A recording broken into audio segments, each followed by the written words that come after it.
Hey guys, welcome back to another video, and today I'm doing something a little bit different. This is something I feel like I need to address ever since specific trucks have come out for Spin Master Monster Jam. This video is going to be called "Why Collectors Need to Stop Crying About How Certain Trucks Are Made." So this whole thing started when Boogie Van was revealed. So here it is, the Boogie Van. A lot of people are complaining about how the back of the truck was cut short. The reason why they had to do it is because of licensing. Because in real life, Boogie Van is based off of a Ford Aerostar. And obviously Spin Master does not have the Ford licensing, so that's why they had to cut the back a little short. But if they had the Ford licensing, they would be able to fill the rest of it back there. And then, so basically when it first revealed, when Boogie Van was first revealed, people were like complaining about how it looked, and people were like, "Oh, it looks terrible! Oh my god, they ruined Boogie Van!" But everyone else, but other collectors like Monster Jam OCD and like a lot of collectors didn't seem bothered by it, but some people like to be over dramatic.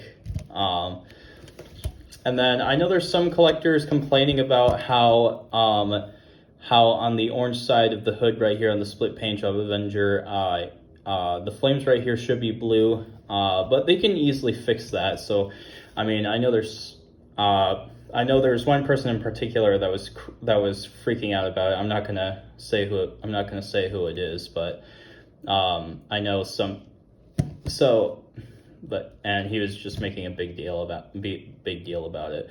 I'm like, dude, they can easily fix this.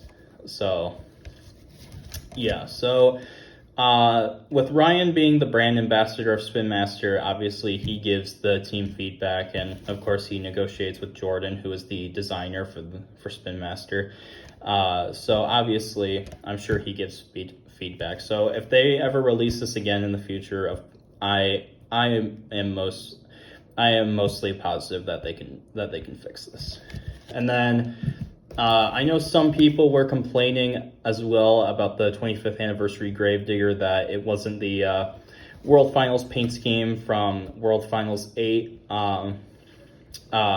Reason being that Spin Master didn't know that specific paint scheme existed. And then now that Ryan has given them feedback, or has told Jordan about it, they will definitely fix it for future releases. So basically this one, not a big deal. I mean, I know there were some people upset about it, but not everyone. Only a few people were upset about it. So, I mean, this one, particularly, this is one that people don't need to like cry over, because they can easily fix this. So, but yeah. But yeah, when this first came out, I mean, I wasn't upset about it. I think it still looked cool regardless, and obviously the best part is the roof and the chrome wrapped body. But the main truck that one of the main trucks I do want to address in this video is King Sling. So yeah. When King Sling first got revealed on the Facebook collecting group by Monster Jam OCD, people were crying about it being on a leafer chassis. But Ryan said specifically the reason why King Sling was on a leafer chassis is because Dennis Anderson wanted it to be on a leafer chassis, particularly because the leafer chassis is the only chassis so far that has the zoomies, and obviously most people need to realize that making different chassis molds and tire molds is very expensive. So maybe in the future we'll get a roll cage mold with zoomies. I really don't know. So, and then maybe a tractor tire mold. But yeah, one I don't know who it was, but someone in the Facebook collecting group, when Kingsling got revealed, like he was upset about how it turned out. And he was like, "I'll never buy a Spin Master Monster Jam product again if they mess up another highly requested truck in the future." Okay, it's not the end of the world. I mean, I've seen people even customize it and like body swap it and like, particularly they would have to do some trimming on the roll cage mold, but it looks good. And people have used the tractor tires from the Hot Wheels monster trucks. And people have done some pretty cool customs. And then, when someone posted a picture of a custom of it being on a roll cage chassis, someone was saying how it should have been released in the first place. I'm like, oh my God, you're being over dramatic. I mean, I didn't say anything because I don't want the Facebook group to cancel me. Because I don't want the Facebook group to cancel me. But yeah, I feel like there's some collectors that do overreact and complain about how certain trucks turned out.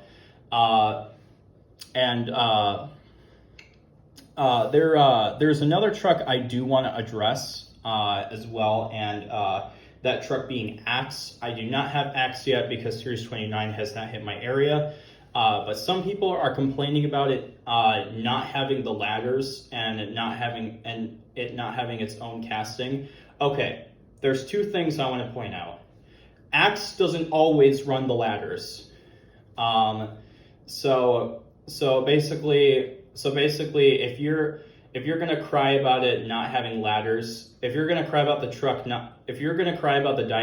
release not having the ladders, then you're an idiot, because the real truck does not always run ladders. Second of all, when Ryan made his review on it, he said he wasn't bothered by Axe being released on the W/Whiplash casting.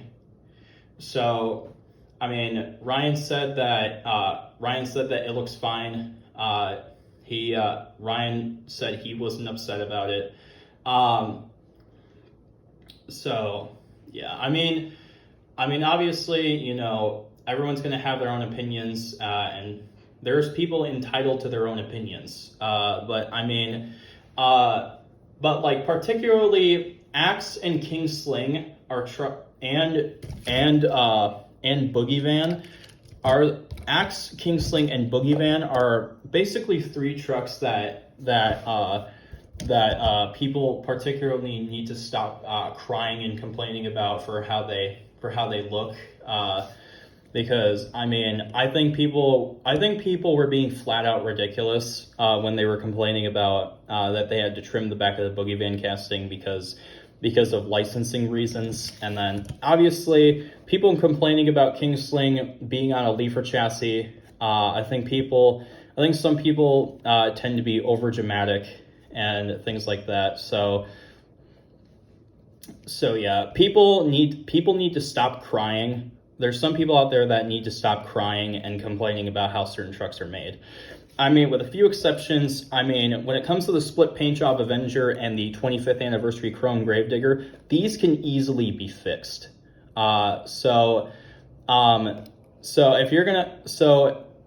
those of you who are gonna say, "Oh, Spin Master is too lazy to make them pitch perfect accurate,"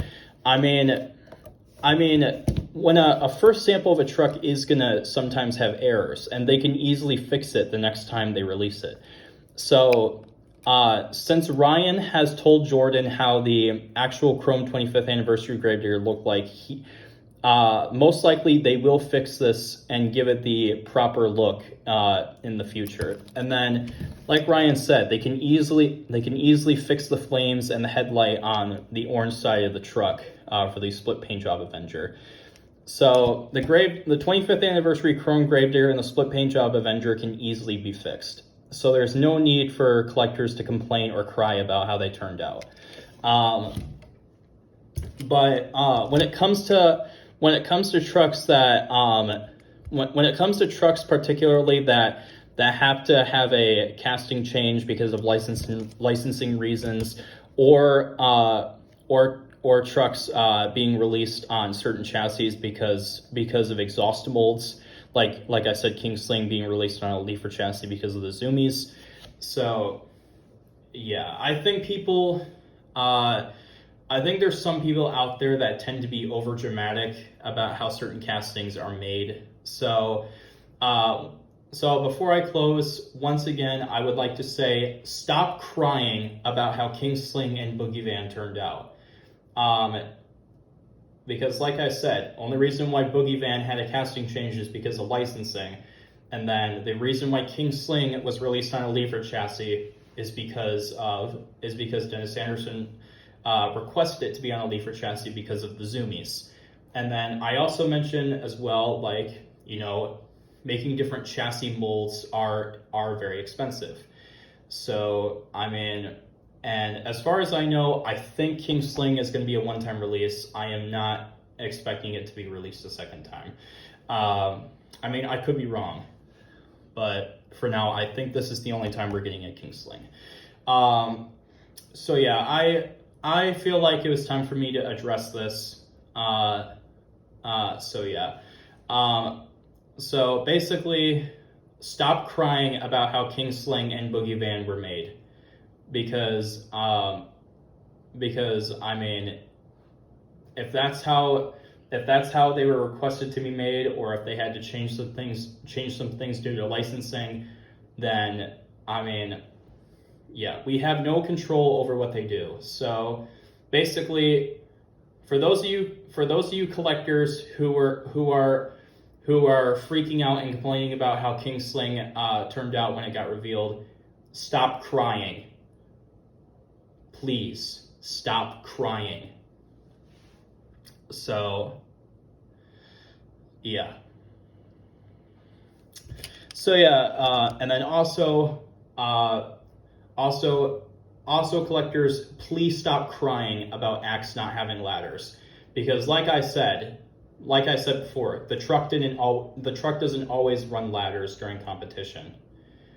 So yeah, that's gonna do it for this video. And yeah, so any collectors on the Facebook collecting group who complaining about Axe, King Sling, and Boogie Van, stop crying, please. All right, that's going to do it for this video. Thank you guys so much for watching. Bye-bye.